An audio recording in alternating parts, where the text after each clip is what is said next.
Da pokušam da napravim još jednu retrospektivu ovoga puta iz 2008. godine kada sam radio dokumentarni film o Kosovu i Metohiji na stadionu Fadil Vokri u centru Prištine.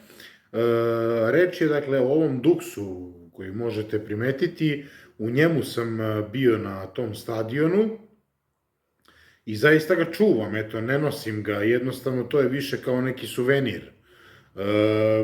Apsolutno nije bilo nikakvih najava da ćemo mi ući u taj stadion, kao i u dvoranu Boro i Ramiz. Dakle, nismo se najavljivali, jednostavno ušli smo, eto, tek tako. Imali smo zaista mnogo sreće. Uradili smo kako smo najbolje znali i eto, to bi bilo to. Dakle, priča i dalje stoji i nadam se da će u budućnosti imati još više smisla.